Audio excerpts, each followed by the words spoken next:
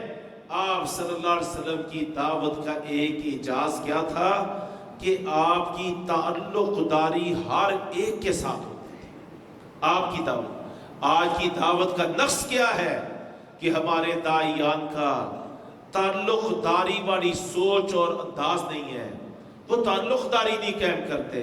جب تعلق داری ہوتی ہے تو غمی خوشی میں شریک ہوا جاتا ہے، دوسروں کے لیے دعائیں کی جاتی ہیں، ان کی بڑھائی چاہی جاتی ہے، ان کے مسائل حل کیے جاتے ہیں، مشکلات میں ان کے کام آیا جاتا ہے، غمی خوشی میں ان کے ساتھ شراکت کی جاتی ہے، ان کے دکھ درد کو بانٹا جاتا ہے۔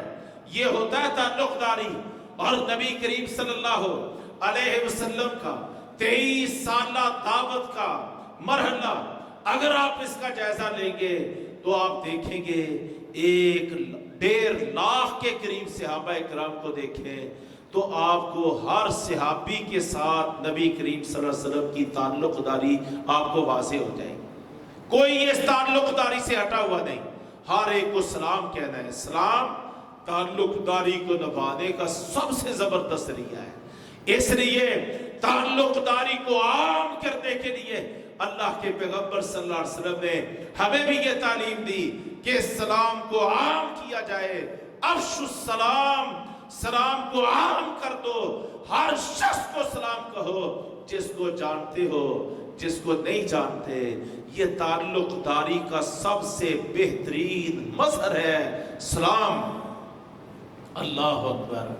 جب میں ایک اوپرے آدمی اجنبی جس کا نام نہیں جانتا، جس کا حسب نسب نہیں جانتا اور جس کا پس منظر نہیں جانتا، میں کہوں گا میرے بھائی اللہ تجھے سلامتی عطا فرمائے، اللہ تجھے امن عطا فرمائے، اللہ تبارک و تعالی تیرے جان مال عزت اور وقار گھر بار کاروبار کی حفاظت فرمائے۔ یہ معنی ہے السلام علیکم۔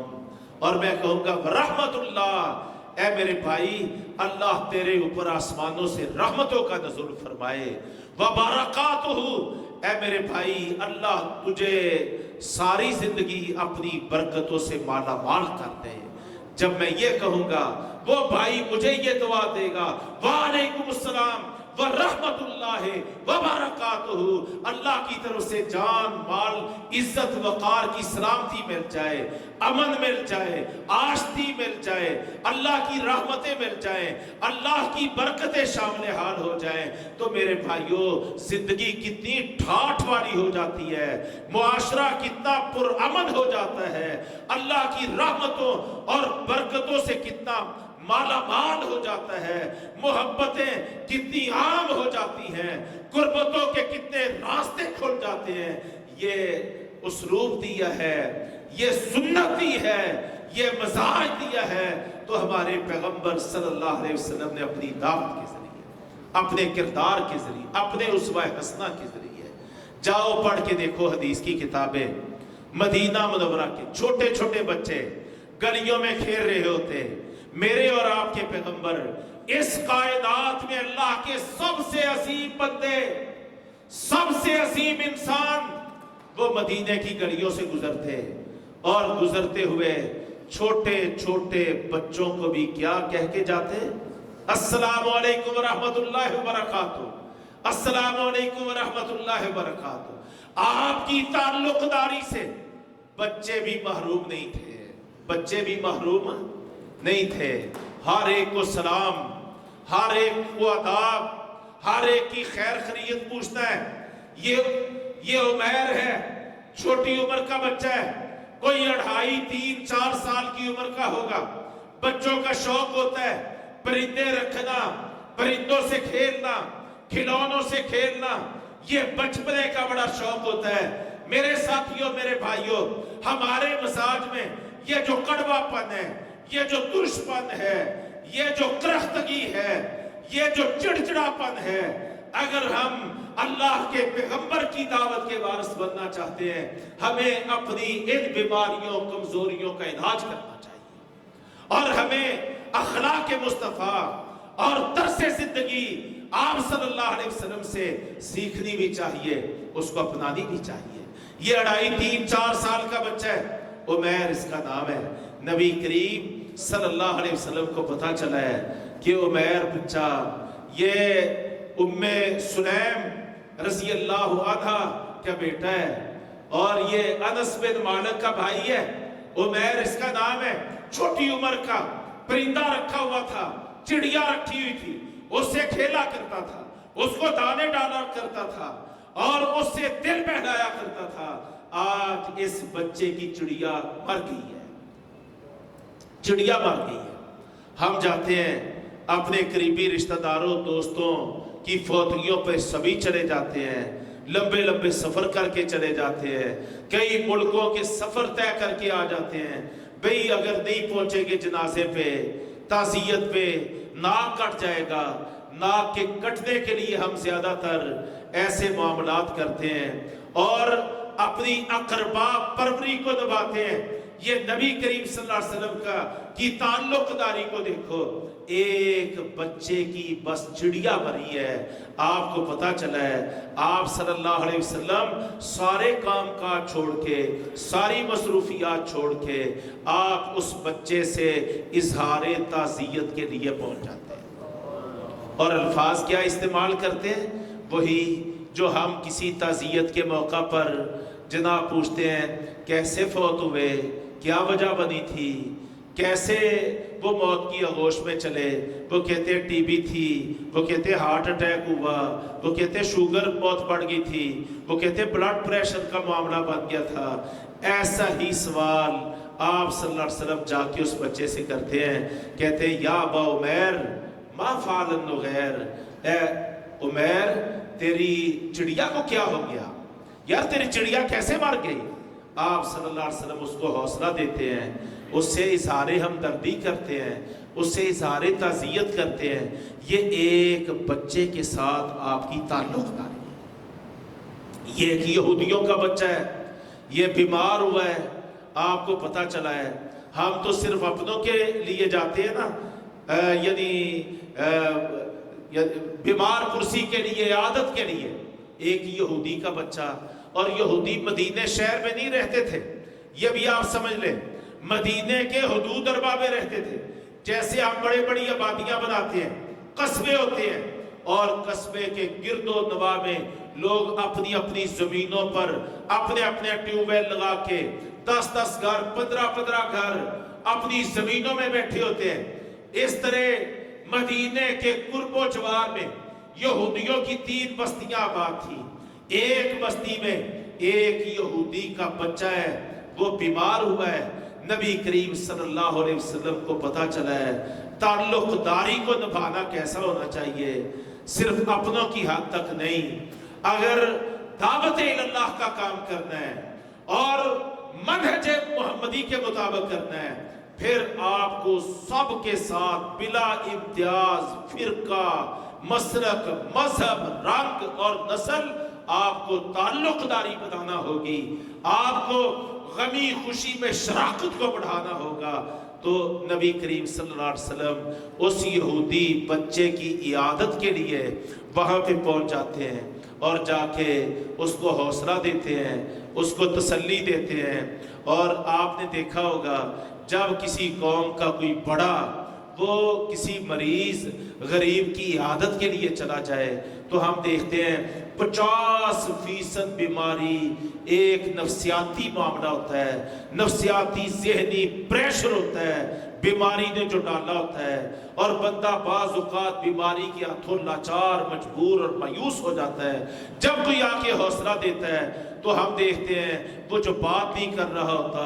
میں نے ایسے سینکڑوں ہزاروں تجربے کیے ہیں کہ بندہ بول نہیں پا رہا, چند لمحے بیٹھو, کچھ اچھی خوشگوار باتیں کرو, کچھ اس کو جناب دعائیں دو, دم کرو, تو ہم چند لمحوں میں دیکھتے ہیں کہ نہ صرف بولنا شروع ہو جاتا ہے بلکہ اٹھ کے بیٹھ جاتا ہے, چہرے پہ روحانگی آ جاتی ہے, طمانینت آ جاتی ہے, اور ایسے چلتا ہے, ایسے محسوس ہوتا ہے کہ 160 کلومیٹر فی گھنٹے کی رفتار سے یہ صحت کی طرف بڑھنا شروع ہو گیا. یہی حالت اس بچے کی ہوئی. وہ تو کافی بہتر ہونا شروع ہو گیا. جب آپ نے دیکھا ماحول اچھا ہو گیا ہے تو ساتھ ہی آپ نے بڑے حکیمانہ انداز میں اس کو کیا کہا؟ بچے اگر تو لا الہ الا اللہ کہہ دینا تو بڑا معاملہ بہتر ہو جائے گا، بہت تیری آخرت سنور جائے گی۔ اب وہ بچہ تھا، بچے اپنے والدین کے پابند ہوتے ہیں، باپ سرہانے بیٹھا ہے، وہ اپنے باپ کی طرف دیکھتا ہے۔ باپ بھی کوئی عام باپ نہیں تھا، یہودیوں کا بہت بڑا عالم تھا، لیکن بھائیو اس کے یہودی ہونے، یہودیوں کا عالم ہونے کے باوجود آج میرے اور آپ کے پیغمبر کے اعلیٰ ترین اخلاقی رویے نے آج اس یہودی بیٹے کے دل کو بھی مسخر کر دیا تھا، اس کے باپ کے دل کو بھی فتح کر دیا تھا۔ صرف دعوت جو ہوتی ہے یہ لچھے دار تقریر کا نام نہیں ہوتا، یہ حسن کردار کا نام ہوتا ہے، یہ کردار کی عظمت کا نام ہوتا ہے۔ تو بچے نے باپ کی طرف دیکھا، باپ نے اس کو کیا کہا؟ بیٹا اجب ابو القاسم، تو ابو القاسم کی بات کو قبول کر لے۔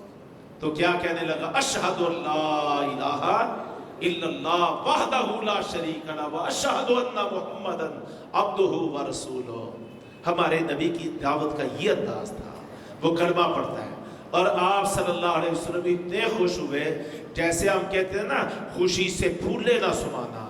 آپ وہاں سے کھڑے ہو رہے ہیں اور عیادت مکمل کر کے چل رہے ہیں۔ ایک عیادت کا نتیجہ کیا ہوا ہے؟ ایک یہودی کے گھر میں ایمان کا پودا لگ گیا، ایمان کا بیج پیدا ہو گیا۔ تو آپ کھڑے ہوئے اور کیا فرماتے جا رہے ہیں؟ الحمدللہ الذی، سب تعریفیں اس اللہ کے لیے ہے جس نے میری کوشش اور کاوش کے نتیجے میں اس بچے کو جہنم کی آگ سے بچا لیا ہے۔ میرے محترم بھائیوں، ہمارے نبی کریم صلی اللہ علیہ وسلم کی تعلق داری دعوت کے لیے یہ ایک بنیادی ضرورت ہے، بہت بڑی ضرورت ہے، یہ بہت بڑا خلا ہے، یہ بہت بڑی سپیس ہے۔ دعوت کے مؤثر نہ ہونے کے راستے میں یہ بہت بڑی رکاوٹ ہے کہ ہمیں پتہ ہی نہیں ہوتا ہمارے مخاطب کون ہیں، ان کے مسائل کیا ہیں، ان کی مشکلات کیا ہیں۔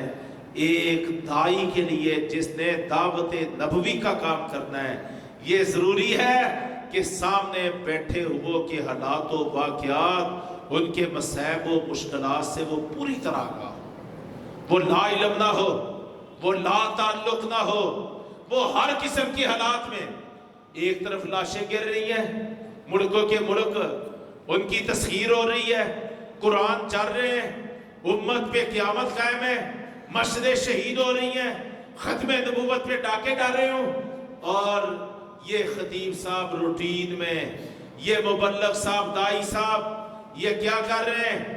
یہ مائی حلیمہ اور مائی شیمہ کی ڈاچی کے اشعار واقعات ہی گھنٹوں گھنٹے سنا رہے ہیں۔ ان کو پتہ ہی نہیں ہے کہ امت پہ مرحلہ کون سا ہے، حالات کیسے ہیں، مجبوریاں کیسی ہیں، مشکلات کیسی ہیں۔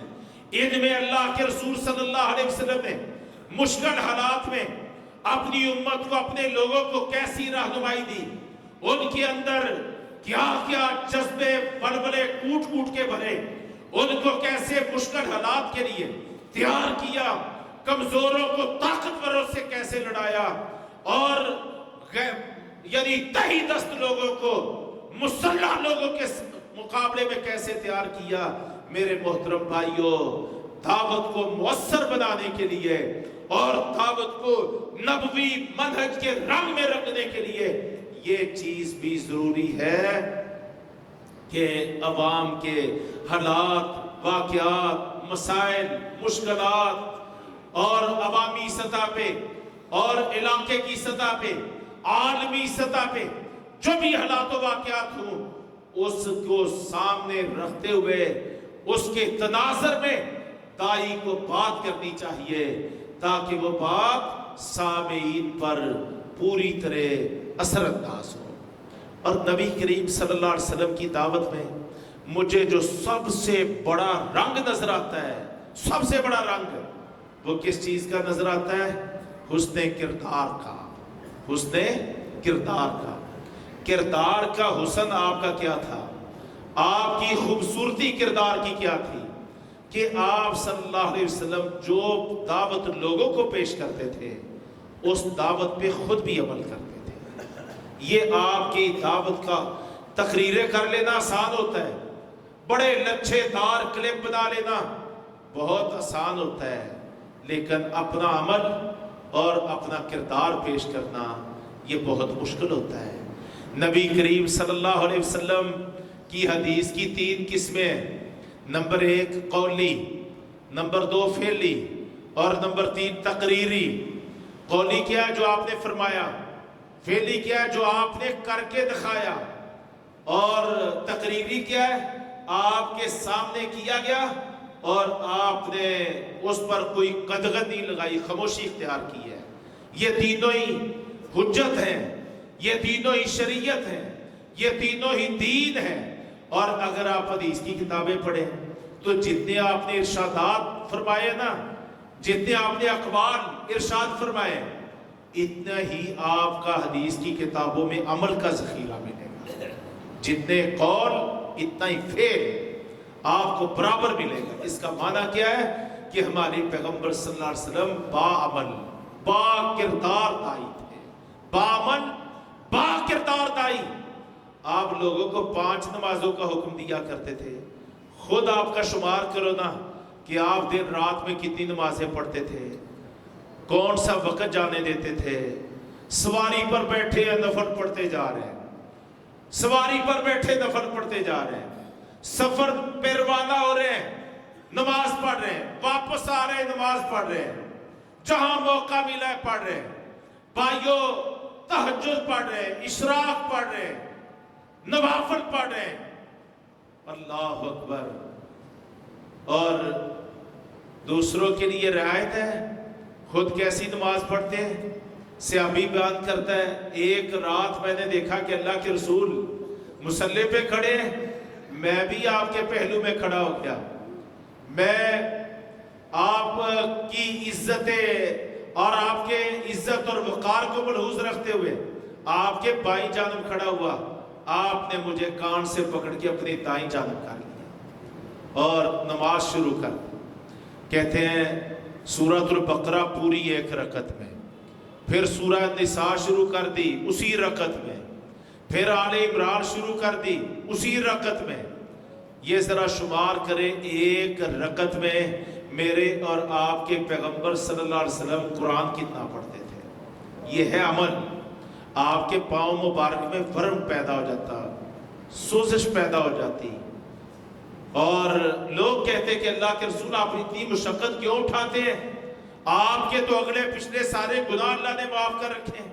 تو آپ صلی اللہ علیہ وسلم جواب کیا دیتے؟ افلا اکون عبدا شکورا، کیا تم پسند نہیں کرتے کہ میں اللہ کا شکر گزار بندہ بن جاؤں. آپ نے جو کام ہمیں کہا ہے نا، امت کو کہا ہے، انسانیت کو کہا ہے، بالاولا بدرجہ اعلیٰ آپ صلی اللہ علیہ وسلم نے خود کر کے دکھایا.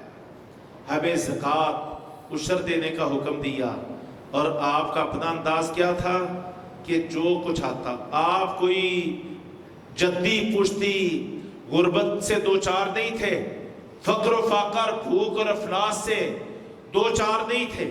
یہ جو ہم پڑھتے ہیں حدیث کی کتابوں میں کہ 2 مہینے گزر جاتے اللہ کے پیغمبر کے گھر میں چولہے پر پکانے کے لیے کچھ نہیں ہوتا تھا، 72 گھنٹے گزر جاتے منہ میں ڈالنے کے لیے کچھ نہیں ہوتا تھا، 1 کھجور اور اوپر سے سادہ پانی.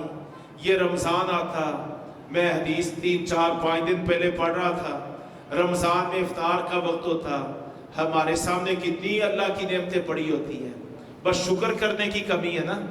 لیکن آپ کا انداز کیا ہوتا؟ 1 کھجور تر مل جاتی، کچی مل جاتی، وہ کھا کے افطار کر لیتے، پکی ہوئی خشک مل جاتی وہ کھا لیتے. اگر نہ کھجور کچی ملتی نہ پکی ملتی، سادہ پانی پکڑتے چند گھونٹ پی کے روزہ افطار کر لیتے. یہ ہمارے پیغمبر صلی اللہ علیہ وسلم کی افطاری تھی. جو کام دوسروں کو، لیکن جو بات میں کہہ رہا ہوں کہ دوسروں کو ہمیں زکوٰۃ عشر فطرانہ اس کا پابند کیا ہے، اور خود آپ کا حال دیکھیں تو جو کچھ ہوتا تھا وہ دوسروں کے لیے ہوتا تھا، اپنی ذات کے لیے کچھ بھی نہیں ہوتا تھا. وہی فقر و فاقہ ہوتا تھا، وہی غنا تھا۔ اور آپ فرمایا کرتے تھے کہ اگر میرا رب مجھے احد پہاڑ کے برابر بھی سونا عطا فرما دے، فرمایا میں 3 دن پورے نہ گزرنے دوں، وہ سارے کا سارا سونا اللہ کے راستے میں حق کی راہوں میں سب سونا ہی خرچ کر۔ آپ نے روزے رکھنے کا ہمیں حکم دیا، ہمیں مکلف کیا رمضان کا۔ خود آپ صلی اللہ علیہ وسلم کے پورے سال کے روزوں کو شمار کر لیں، جب روزے رکھنے پہ آتے رکھتے ہی چلے جاتے، صحابہ پیروی کرنا چاہتے آپ منع کر دیتے، سوموار اور جمعرات کا روزہ رکھتے، ایام 20 کے روزے رکھتے، اور جناب روزوں پہ روزے رکھتے چلے جاتے، روزے پہ روزہ۔ اللہ اکبر! آپ جس انداز میں بھی دیکھیں، زندگی کے جس پہلو میں دیکھیں، آپ صلی اللہ علیہ وسلم کو ہم لوگ درجہ کمال پر پائیں گے۔ تو آپ صلی اللہ علیہ وسلم کا ایک کردار محنت اور مشقت کے میدان میں، آج خندق کھودی جا رہی ہے، آپ صلی اللہ علیہ وسلم خندق کی کھدائی میں ساتھ لگے ہوئے ہیں۔ ایسے نہیں تھے کہ رتبہ بہت بڑا مل گیا اور آپ ٹھاٹ سے مسند نشین ہو گئے۔ آپ نے کبھی اپنے لیے امتیازی حیثیت نہیں اختیار کی۔ جب لوگوں میں بیٹھے ہوتے نا، ایک اجنبی آتا، اس کو پوچھنا پڑتا تھا کہ تم میں سے محمد کون ہے صلی اللہ علیہ وسلم۔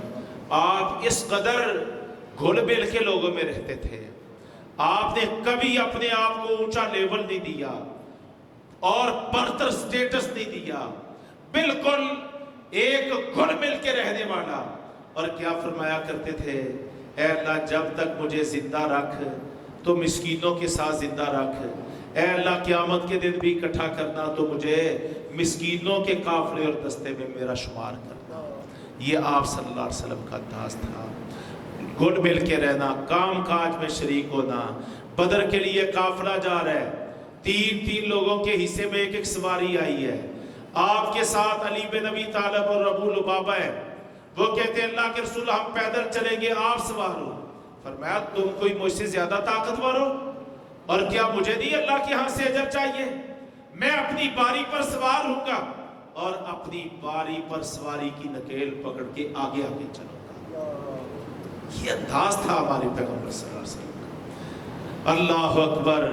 دودھ آتا ہے، بھوک نے آپ کو بھی نڈھال کیا ہوا ہے، کسی صحابی انصاری نے ایک برتن میں دودھ بھیج دیا، جاؤ صحیح بخاری پڑھو، دائی ہو تو ایسا ہو، مبلغ ہو تو ایسا ہو کہ آپ صلی اللہ علیہ وسلم کے کوئی 70 سے زائد وہ طالب علم جو صفہ میں موجود تھے، مسجد نبوی کے مہمان تھے، بھوک اور پیاس سے وہ بھی نڈھال ہوتے تھے اور وہ علم دین حاصل کرتے تھے، وہ گھر بار سب کچھ چھوڑ کے آئے تھے۔